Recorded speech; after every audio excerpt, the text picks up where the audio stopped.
جن کی بنا پر یہ پریس کانفرنس منعقد کی جا رہی ہے، سب سے پہلے ہر ملک کا دستور اس ملک کے عوام کے درمیان ایک سوشل کنٹریکٹ ہوتا ہے جو ان کی آئیڈیالوجی، ان کی تہذیب و تمدن اور ان کی ثقافت اور کلچر کا عکاس ہے، جس کی بنیاد پر ایک ملک میں بسنے والے عوام مل کر اکٹھے رہتے ہیں اور اسی آئین اور دستور کی بنیاد پر ادارے بنتے ہیں، قانون سازی ہوتی ہے۔ جتنے بھی ادارے ہیں، چاہے وہ مقننہ ہو، چاہے وہ عدلیہ ہو اور چاہے وہ حکومت ہو، ایگزیکیوٹ کرنے والی، اداروں کے درمیان اختیارات کی تقسیم بھی دستور کے مطابق ہوتی ہے۔ دستور ہے جو فیڈریشن کو اکٹھا کرتا ہے اور باقی ہمارا ملک ایک فیڈریشن ہے۔ دستور پاکستان کا آئین جو ہماری فیڈریشن کو اکٹھا رکھتا ہے، ہماری ریڈ لائن ہونی چاہیے، بہت مقدس ہونا چاہیے۔ آئین کے خلاف، دستور کے خلاف کوئی بات نہیں ہونی چاہیے۔ آئین اور دستور کے خلاف ماحول سازی بھی نہیں ہونی چاہیے، اور آئین اور دستور کی حرمت کو جو خیال نہیں رکھتے حرمت کا، وہ محترم نہیں ہونے چاہیے۔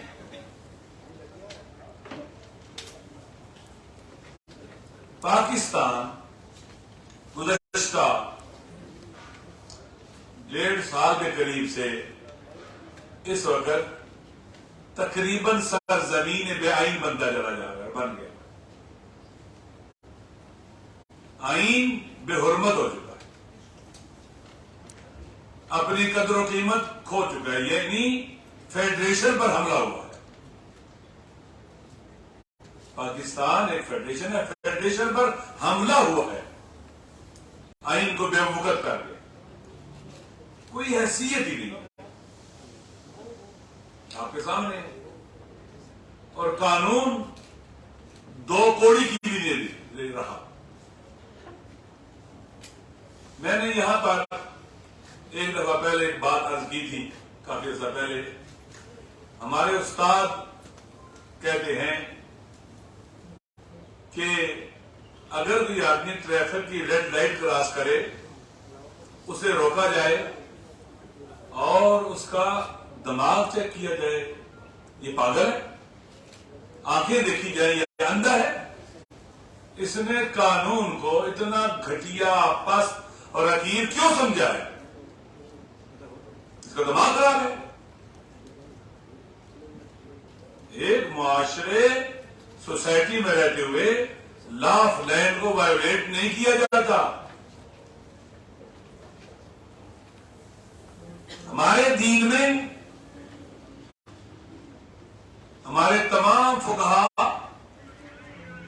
قانون شکنی کی حوصلہ شکنی کرتے ہیں۔ لا آف لینڈ کو ایسے ہی سمجھا جاتا ہے جیسے دینی احکام ہے، ان کی اطاعت ان پر عمل لازم ہے۔ لا آف لینڈ کو وائلیٹ کرنا درست نہیں ہے، عمل کرنا چاہیے لا آف لینڈ کے اوپر۔ لہذا اس وقت ہمارے ملک کے اندر نہ کوئی آئین پر عمل ہو رہا ہے، نہ قانون پر عمل ہو رہا ہے۔ جنہوں نے آئین اور قانون کی حفاظت کرنی ہے، اپنی عدلیہ کو دیکھے، اس کی کیا وقت رہ گئی ہے۔ اتنی بے توقیر گزشتہ 75 سال میں پاکستان کی عدلیہ نہیں تھی جتنی آج کر دی گئی ہے۔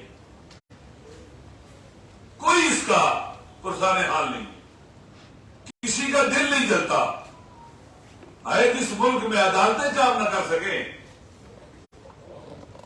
وہ ملک تباہ برباد ہو جاتا ہے، وہاں عدل و انصاف کا ملنا عنقا ہو جاتا ہے، مل ہی نہیں سکتا انصاف اس ملک کے اندر، یعنی ظلم رواج پائے گا۔ ظلم رواج پا رہا ہے، آپ کے سامنے ظلم پڑ رہا ہے۔ اس کی مثالیں مختلف ہیں، لاقانونیت ہے. اس وقت ڈالر کی ذخیرہ اندوزی عروج پر ہے. آرٹیفیشل اس کی قیمت بڑھائی جا رہی ہے.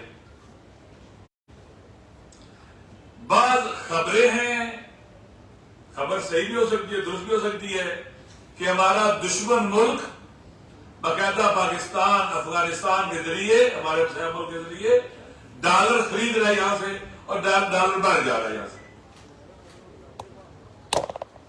پاکستان کے اندر ڈالر کی قیمت کس طرح سے بڑھ رہی ہے؟ ان لوگوں کے خلاف کارروائی ہونی چاہیے. لیکن جب دیکھتے ہیں کہ بڑے سے بڑا بھی لاقانونیت کر رہا ہے تو لوگ کہتے ہیں کہ گنگا میں سارے ہاتھ دھوئے ہم اپنے، اس امام میں سارے ننگے ہیں، کوئی کسی کو کیسے روکے گا؟ بہت سے لوگوں کے بارے میں جانتا ہوں، جب ان کو خبر ملتی ہے کہ ڈالر کی قیمت چڑھ رہی ہے تو بہت خوش ہوتے ہیں، کیونکہ ان کا روپے سے کوئی سروکار نہیں ہے. وہ فارن کرنسی رکھتے ہیں اپنے لیے. اس کے خلاف کارروائی ہونی چاہیے. ہماری جو نگران حکومت ہے، اگر اسے توفیق حاصل ہو، یہ بہت بڑا حملہ ہے پاکستان کے اوپر کہ ڈالر کی ذخیرہ اندوزی یا ڈالر کو ملک سے باہر لے جانا، یہ بہت بڑا حملہ ہے. اس کا راستہ روکا جائے. جو ڈالر کی قیمت بڑھتی چلی جا رہی ہے، آپ دیکھ رہے ہیں کہ پیٹرول، بجلی اور دیگر چیزیں کس طرح سے مہنگی ہو رہی ہیں کہ عوام کی چیخیں نکل رہی ہیں، عوام کی فریاد بلند ہے کہ ہے کوئی سننے والا ہماری فریاد؟ غریب اس طرح سے چیخ رہے ہیں. ہے کوئی سننے والے کان؟ ہے کہیں ایسی آنکھیں جو دیکھ سکیں، ہماری کوئی فریاد سن سکے؟ آپ کہتے ہیں کہ عوام کی فریاد کو میڈیا پہ نہیں آنا چاہیے، عوام کی چیخ و پکار کو نہیں سنائی دینا چاہیے. بھائی گلی محلے میں جہاں رہتے ہیں ہم سن رہے ہیں، دیکھ رہے ہیں، لوگ خودکشیاں کر رہے ہیں، لوگ بچے بیچ رہے ہیں، سوشل مشکلات پیدا ہو رہی ہیں، اغوا بڑھ رہے ہیں، ڈکیتیاں بڑھ رہی ہیں، چوریاں بڑھ رہی ہیں، اخلاقی فساد پھیل رہا ہے. خدا کے لیے یہ پاک وطن ہے، یہ پاکستان ہے، اسے پاک رہنا چاہیے ہر قسم کے فساد سے. اگر بجلی اسی طرح سے مہنگی ہو جائے، پیٹرول مہنگا ہو جائے، آپ دیکھیں گرانی ایسے بڑھ جائے، پاکستان معاشی طور پر تباہ ہو جائے گا. پاکستان کی انڈسٹریز جو ہے وہ بند ہو جائیں گی، لوگ بے روزگار ہو جائیں گے، اور بڑے اور زیادہ بے روزگار ہوں گے. پاکستان کی جو پروڈکٹس ہیں وہ مہنگی بنیں گی، آدمی منڈی میں کمپٹیشن نہیں کر سکیں گی. پاکستان کو کہاں لے کے جایا جا رہا ہے؟ کوئی ہے اس کی فکر کرنے والا؟ آسروں پر، سہاروں پر کہ ایک غیبی مدد آئے گی، وہ ہمیں بچا لے گی. ہم چھوٹے تھے تو سنتے تھے کہ ایک چھٹا بیلی بیڑا امریکہ سے چلا ہے، وہ ہمارے مشرقی پاکستان کو بچا لے گا. یہ امیدیں اس دنیا کے اندر آپ جانتے ہیں کہ کوئی چائے کا کپ فری نہیں دیتا کسی کو. کسی پاکستان اکنامکلی ڈوب رہا ہے، پاکستان کی اقتصادی کشتی غرق ہو رہی ہے. کہیں سے پریشانی نظر آتی ہے حکمرانوں میں؟ سب کی ذمہ داری ہے. ہر وہ شخص جو پاکستان کو بچا سکتا ہے، ان سب کی ذمہ داری ہے. اٹھیں اور اس مشکل کا راستہ روکیں، غریب عوام کو ریلیف دینے کے لیے بڑا قدم اٹھائیں. یہ اس نگران حکومت کی ذمہ، سب حکومتوں کی ذمہ داری ہے، سب حکومتوں کی ذمہ داری ہے کہ عوام کو ریلیف دیں. ایک سوال ہے میرا، یہ کیسا ملک ہے جس پر حکومت کرنے والے لوگ بہت مالدار ہو گئے اور یہ ملک غریب ہو گیا، فقیر ہو گیا؟ اس کی سڑکیں گروی، ایئرپورٹ گروی، پورٹس گروی، سب کچھ گروی رکھا جا رہا ہے، نہ محرموں کو دیا جا رہا ہے. اپنے اسٹریٹجک رپورٹس سنا ٹریننگ دی جا رہی ہے. ہم نے سوسائٹی کے غریب عوام نے پاکستان کے عوام کی اکثریت نے یہ کیا ہے. جنہوں نے لوٹا ہے, لوٹنے والوں کو یہاں کوئی نہیں پوچھتا, ہمیشہ باعزت طور پر بری ہوتے ہیں اور اتنے بے شرم میں دندناتے پھرتے ہیں, انہیں کوئی پرواہ نہیں ہوتی. یہ ایک اہم مسئلہ ہے پاکستان کے عوام کا, اور پاکستان کے عوام کی آواز, اور یہ سلسلہ اگر ایسے ہی رہا تو یہ رکے گا نہیں. میں تو یہ سمجھتا ہوں کہ جو کچھ بھی ہو رہا ہے, یہ جو مہنگائی بڑھائی جا رہی ہے, ڈالر کی سرخندوزی ہو رہی ہے اور ایسے چیزیں آگے بڑھ جا رہی ہیں آرٹیفیشلی, یہ پاکستان کے خلاف ایک سازش ہے. پاکستان کو تباہ کرنے کے لیے وہ کئی کام ہو رہے ہیں تباہ کرنے کے لیے. اس میں پہلے میں نے کہا آئین قانون کی حرمت ہو جائے, عوام کی طرف جایا نہ جائے, عوام کے پاس جانے سے ڈرا جائے الیکشن کے لیے, خوفزدہ ہوا جائے, بلکہ الیکشن کراؤ چھیڑ بن جائے کچھ لوگوں کی. عوام کے پاس جانے سے کون ڈرتا ہے؟ اس ملک کو اس کے عوام بچا سکتے ہیں, عوام بچا سکتے ہیں اس ملک کو, اور کوئی نہیں بچا سکتا. عوام کی طاقت کو مت توڑا جائے, ان کی قبر کو مت توڑا جائے مہنگائی کے ذریعے. یہ ایک بڑا مسئلہ ہے. لہذا ملک کے اندر جتنے بھی ترقیاتی یا غیر ترقیاتی اپنے فنڈ رکھے ہوئے, بجٹ رکھا ہوا ہے, اس کو فی الفور غریب عوام کی طرف لوٹایا جائے, انہیں ریلیف دیا جائے, بند کیا جائے ان چیزوں کو. جہاں جہاں بجلی مفت جاتی ہے واپس کی جائے. ہم ایک جگہ رہتے ہیں, 5 6 7 8 گھر رہتے ہیں, ہمارا بل مشترکہ آتا ہے. آج ہمارا 5.25 لاکھ روپیہ ملا ہے. اب حساب لگا لیں, یہ حالت ہے ہماری. یہاں کسی زمانے میں سب کا ملا کر بہت بڑا بل ہوتا تھا, کسی گھر کا 3,000 5,000 7,000, یہ حالت ہے ہماری. آخر انسان کہاں جائے؟ رہتا یہ غیر ترقیاتی جو فنڈ ہے یا ترقیاتی فنڈ آپ نے رکھے ہوئے بجٹ میں, ان کو ابھی فوری مسئلہ کیا ہے, ایمرجنسی کیا ہے, ان غریب عوام کو ریلیف دینا, ان کو غربت کی چکی میں پیسنے سے بچانا, ان کو مہنگائی کے بم سے محفوظ کرنا. یہ بنیادی مسئلہ ہے فوری طور پر. اسی طرح سے اور کہیں جو کچھ بھی ہو رہا ہے, یہ بہت اہم مسئلہ ہے. یہ پاکستان ہمسایہ ملک ایران سے انتہائی ارزاں قیمت پر باقیوں کی نسبت پیٹرول اور ڈیزل لے سکتا ہے, لیکن امریکہ بہادر ناراض نہ نہیں لے رہا. افغانستان لے رہا ہے اور ممالک بھی لے رہے ہیں, لیکن پاکستان نہیں لے رہا, سمگل ہو کے آ رہا ہے. تقریباً سالانہ 2 ارب سے زیادہ, 2 ارب ڈالر سے زیادہ یا اس کے قریب وہاں سے ڈیزل پیٹرول سمگل ہو کے آ رہا ہے, لیکن ٹیکس تو نہیں مل رہا حکومت کو. اگر وہاں سے خریدا جائے, لیا جائے پاکستان کے لیے, پاکستان کے عوام کے لیے, امریکہ ناراض, امریکہ کی ناراضی آپ کو برداشت نہیں ہے, عوام بھی سر بن جائیں. عوام نہیں ہے ہمارے لیے پاکستان کے, تو پاکستان کے عوام بھی امریکہ کو جوتے کی نوک پر رکھتے ہیں. امریکہ ناراض نہ ہو جائے. افغانستان کیسے لے رہے تھے وہاں سے ڈیزل پیٹرول لے رہے پاس, اور ملک کیسے لے رہے ہیں؟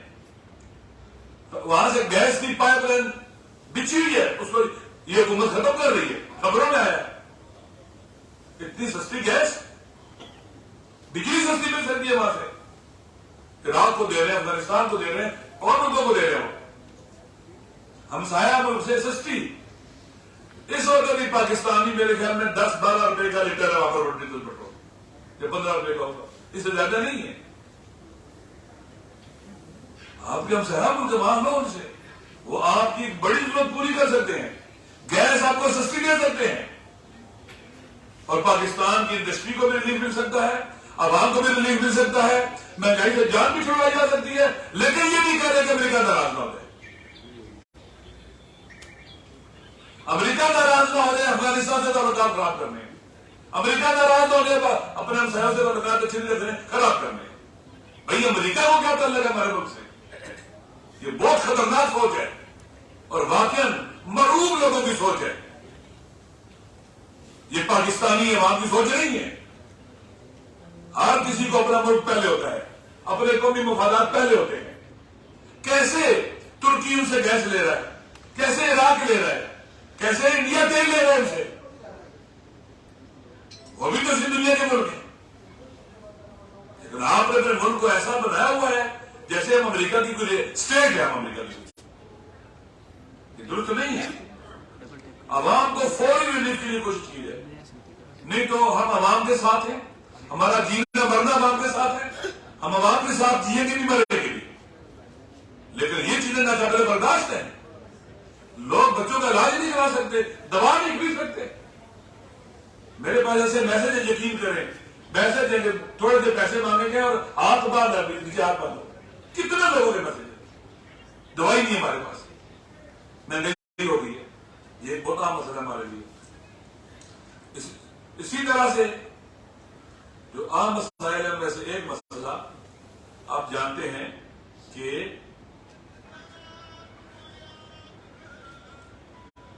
بل کا مسئلہ ہے.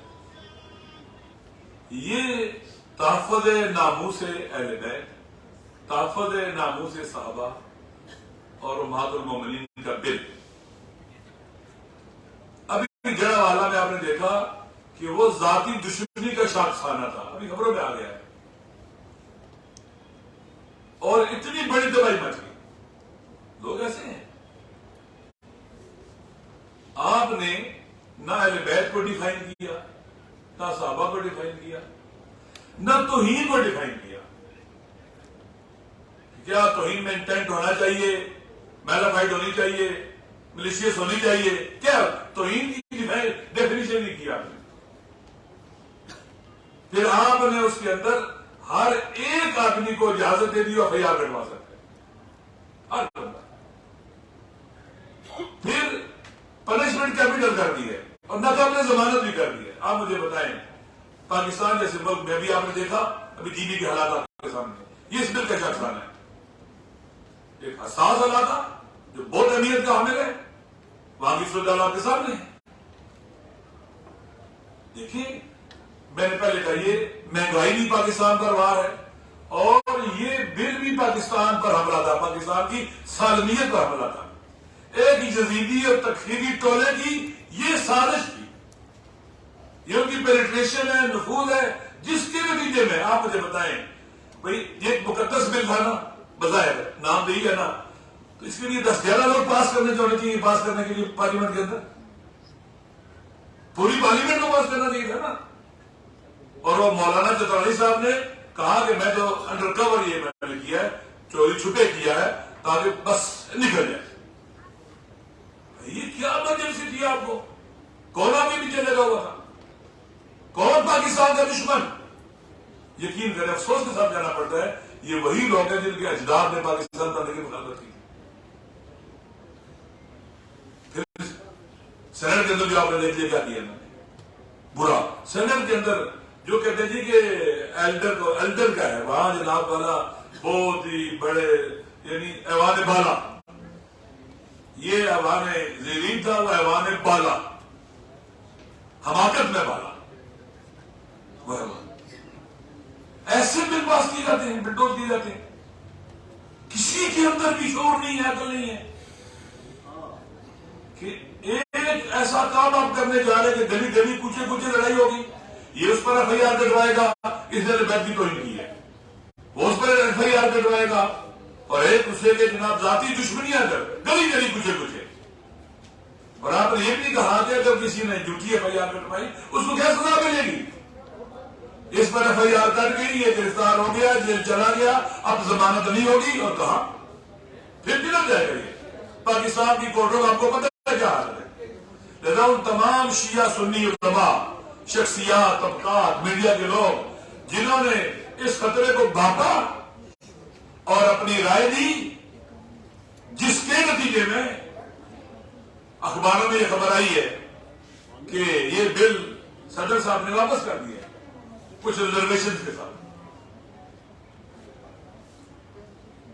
یہ شکر خدا بجا لانے کا مقام.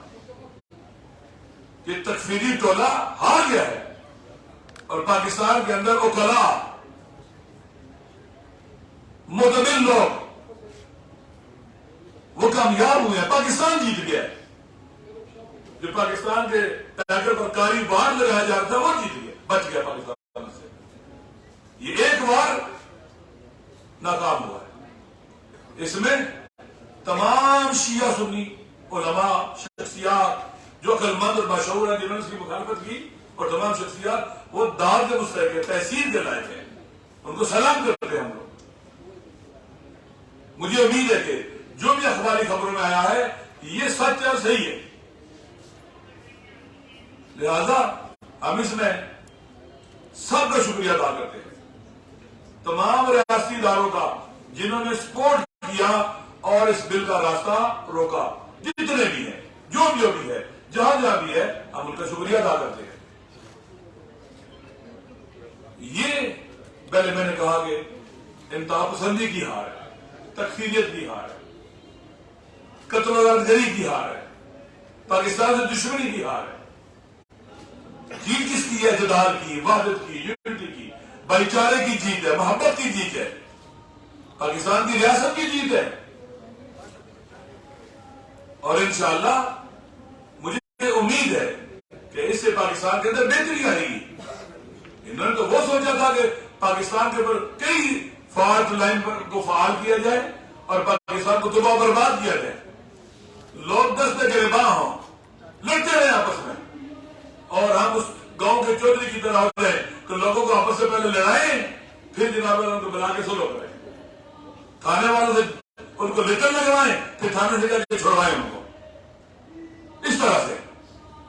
لہذا الحمدللہ یہ بہت ہی ہمارے لیے جو اخباروں میں خبریں آئی ہیں اور جو بعض موثق افراد کے ذریعے پتہ چلی ہیں, میڈیا کے موثق افراد کے ذریعے پتہ چلی ہیں, یہ خوش آئند خبر ہے. اور ہمارے لیے یہ واقعہ پاکستان کے لیے, میں نے پہلے بھی کہا, اگر صرف یہ بل ہوتا نا تحفظ ناموس اہل بیت کا مخالفت کرتے اس طرح سے. کیوں؟ اہل بیت کے نام پر دشمنیاں بٹائی جاتی, اور اہل بیت دنیا سے ظلم مٹانے آئے تھے, ظلم کرنے کے لیے نہیں آئے تھے, عدل کے لیے آئے تھے. وہ کبھی برداشت نہیں کریں گے ان کے نام پر ظلم ہو کسی کے ساتھ. ایک نمبر 2, ایک بات اگر سنیں, قانون جو بنتا ہے اس کی ایک روح ہوتی ہے. آپ نے پڑھا ہے کہ قانون کے اندر شک کا فائدہ کس کو دیا جاتا ہے؟ ملزم کو. اس کو ہماری فقہ کی کتابوں میں کہا جاتا ہے بالشبہات تدرى الحدود. جو حد ہوتی ہے, سزا ہوتی ہے, جہاں شبہ ہو جائے, شک ہو جائے, وہ وہاں پر حد جاری نہیں ہوتی. یعنی قانون سازی میں یہ ہوتا ہے کہ کسی مجرم کو, کسی بے گناہ کو سزا نہ ملے, کوئی بے گناہ نہ رگڑا دے, یہ روح قانون ہوتی ہے. لہذا آپ چیزوں کو ایزی کرتے ہیں. ایک قانون سازی ہے کہ کوئی بچ کے نہ جائے ملزم, چاہے بے گناہ رگڑے جائیں, چاہے بے گناہ گلے کاٹے جائیں, پھانسی لگ جائے, بچ کے نہیں جانا چاہیے. یہ بل جو لگایا گیا تھا اس طرح سے, جو قانون بنایا گیا, یہ دوسری قسم کا ہے کہ کوئی بچ کے نہ جائے. ایک بندہ مجرم ہے تو اگر 1,00,000 بندوں کو بھی سزا دے دیجیے تو تاکہ کوئی بچ کے نہ جائے. یہ قانون کی روح کے خلاف ہے, اسلامی فقہ کی روح کے خلاف ہے. جو دین اسلام میں فقہ ہے مسلمانوں کی, اس کے خلاف ہے, شریعت کے خلاف ہے. واشک کا فائدہ کس کو ملتا ہے؟ ملزم کو ملتا ہے. بالحدود بالشبہات تدرى الحدود. آپ نے جو حدیں جاری کرتے ہیں, کتنی سخت حد ہے. بس کسی نے خدا نہ خاصا کسی خاتون کے ساتھ ناجائز تعلقات قائم کیے اور اس نے غلط کام کیا, تو کیسے کے ثابت کرتے؟ 4 گواہ چاہیے, اور جو 4 گواہوں کی شرائط ہیں وہ بول سکتے ہیں.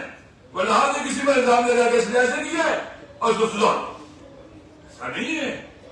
خالق کائنات خدا کو, ہمارے نبی کو, قرآن و سنت کو عوام کے اندر انریسٹ نہیں چاہیے, ہراسمنٹ نہیں چاہیے. معاشرہ ہراس ہوتا رہے, نامنی میں اور خوف میں زندگی گزارے معاشرہ, یہ نہیں چاہیے ان کو. لہذا یہ روح جو قانون بنایا گیا ہے قرآن اور سنت کی اور شریعت کی روح کے بھی خلاف ہے. جو یہ پیش کیا گیا تھا, کسی جج نے بنایا پیش کیا ہے, کسی عالم کا نہیں لگتا. یہ طرح سے آج جو آخری بات ہے وہ یہ ہے کہ 40 میں سید الشہداء چیل ہمارا ہے نواسہ رسول کا چیل ہے. جن حالات میں چیل ہمارا ہے ہمارا ملک مشکلات کا شکار ہے, مختلف مصیبتوں کا شکار ہے. اس چیلم پر ہم سارے گھروں سے نکلیں گے نواسہ رسول کا چیلم بنانے, چاہے وہ شیعہ چاہے سنی چاہے مسلم چاہے غیر مسلم.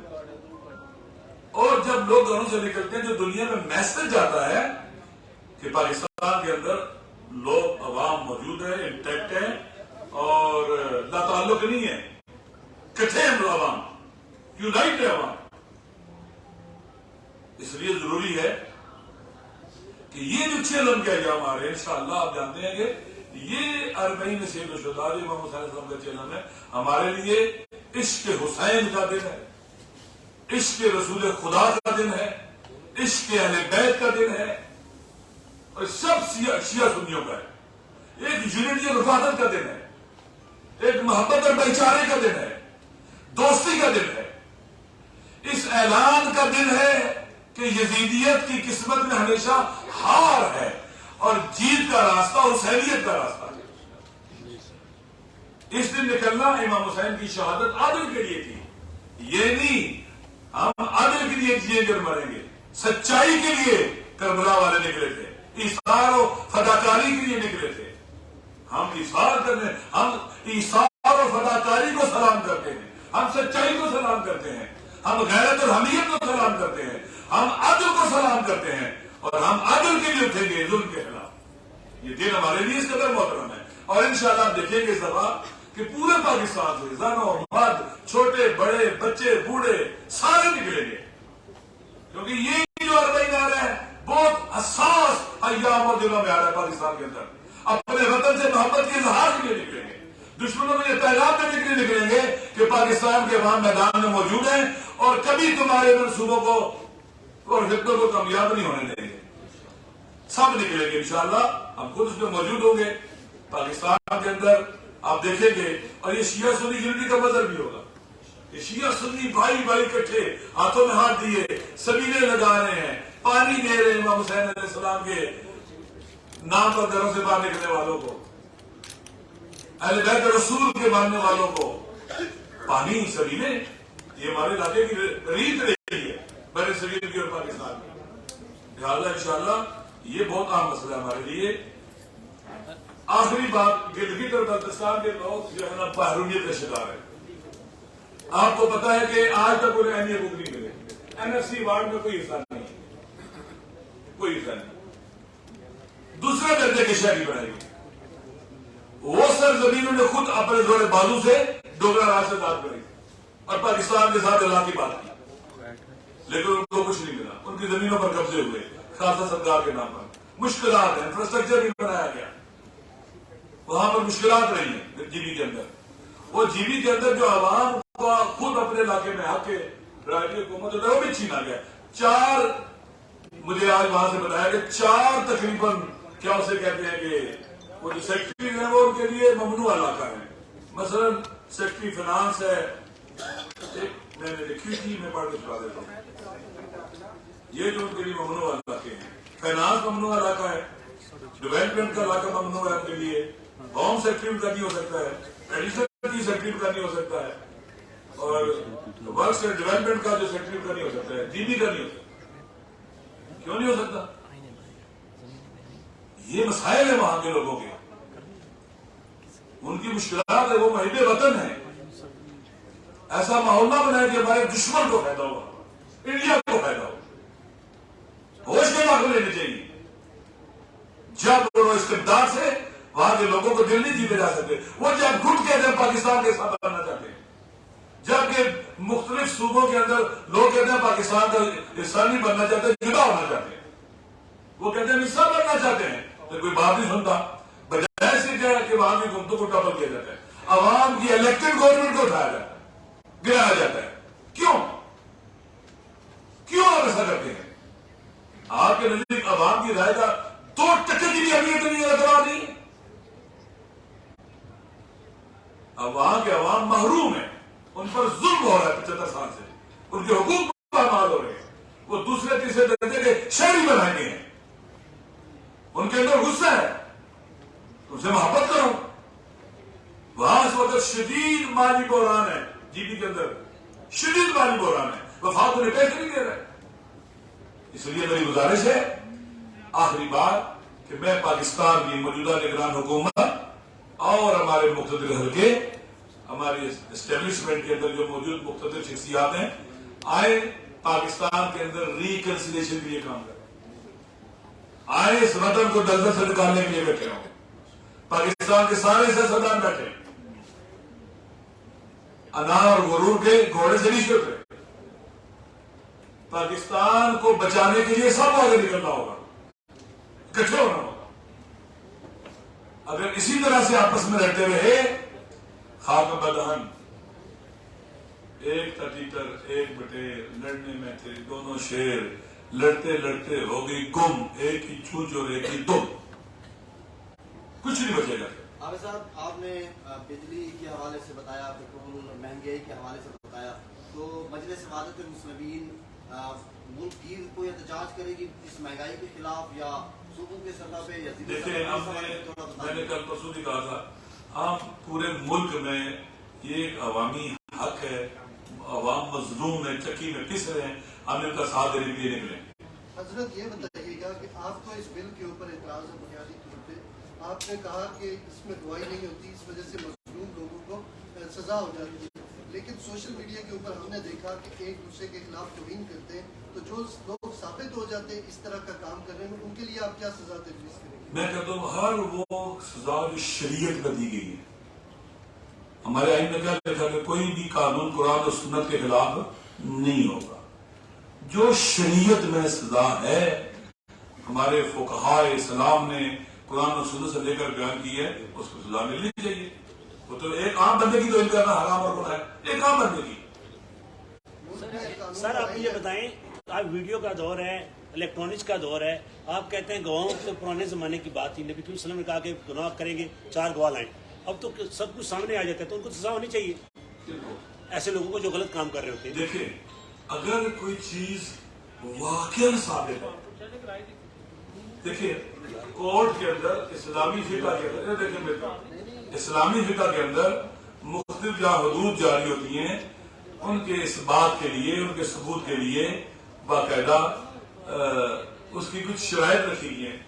فلسفی آف لا اسلام میں، اور جو لبرل تھاٹ ہے لا کے بارے میں، زمین آسمان کا فرق ہے.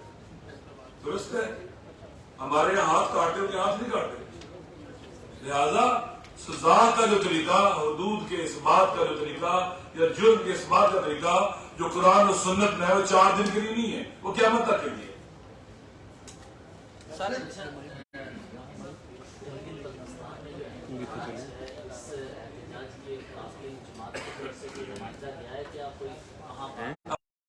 جنرل سیکرٹری ہیں ہماری برادر ناصر بادشاہ علی صاحب، اور اسی طرح سے ہماری شداری کے رکن علامہ اقبال بہشتی صاحب، دیگر علماء کے ساتھ اس میں ضیاء اللہ شاہ بخاری صاحب بھی ہیں، اور عبد القبیر صاحب بھی ہیں، اور عارف ویدی صاحب بھی ہیں، مصری صاحب بھی ہیں. مختلف لوگ ہیں جو گئے ہوئے ہیں. ابھی ان کی گورنر کے ساتھ ملاقات ہوئی ہے، پھر ابھی جو شیعو ہیں ان کے ساتھ ملنے گیا ہوا، پھر کل سکردو جائے گا یا رات کو جائے گا، پھر جو کیا ہے وہاں پر چلاس اور دیامر میں جائے گا لوگوں کو نارملائز کرنے کے لیے.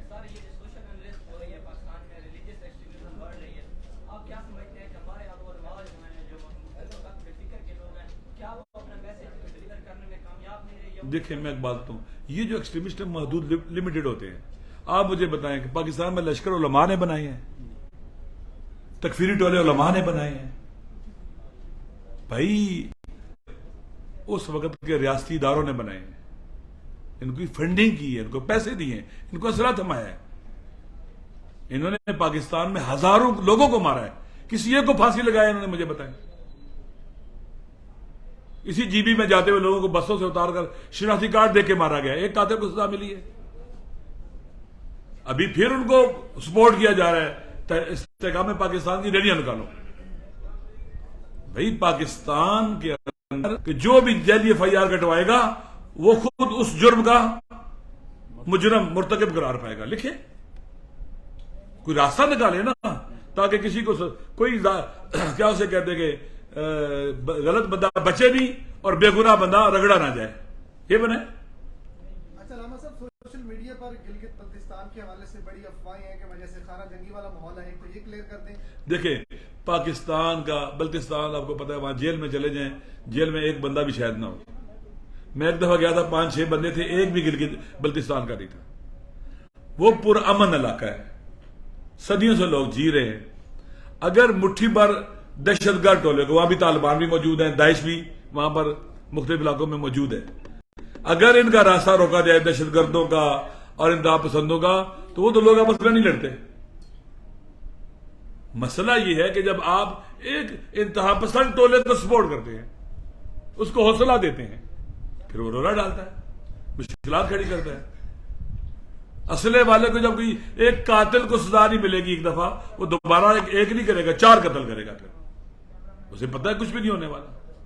سر ایسے یہ جڑا والا کے بعد کل جو ہے ہمارے ایک پاسٹر ہے ان کو گولی ماری گئی ہے، وہ چرچ سے واپس جا رہے ہیں. ایسے ہی ہے، ظلم ہوا ہے، نہیں ہونا چاہیے. بھئی جو پاکستانی ہے، جس کے پاس پاکستانی پاسپورٹ ہے، ہندو ہے، سکھ ہے، عیسائی ہے، مسیحی ہے، شیعہ ہے، سنی ہے، سب برابر کے پاکستانی ہیں، سب ہیں، اور پاکستانی بھائی ہیں آپس میں. ہم بنائے گا یہ تباہ ہو جائے گا. یہ نہ شیعہ پاکستان بنایا گیا تھا، نہ سنی پاکستان بنایا گیا تھا، یہ مسلم پاکستان بنایا گیا تھا. اگر شیعہ پاکستان بنانے کی تحریک ہوتی کبھی نہ بنتا، اگر اہل سنت پاکستان بنانے کی کوشش ہوتی کبھی نہ بنتا. یہ مسلم پاکستان بنایا گیا تھا اور یہ مسلم رہے گا تو باقی رہے گا. اور جب لوگوں کو آپ دیوار سے لگاؤ گے، شور قسم کی آپ قانون سازی کے ذریعے دیوار کے ساتھ لگاؤ گے، اس کا رزلٹ پاکستان کے اندر ناامنی کی شکل میں، انتہا پسندی کی شکل میں نکلے گا، جو پاکستان کی تباہ ہونے. میری ایک بات ہے، پاکستان کے عوام کی یونٹی اور وحدت بہت اہم ہے. ہر وہ قانون ہو، اقدام ہو جو پاکستان کے عوام کی یونٹی کے اوپر اٹیک کرے، وہ قانون نہیں بننا.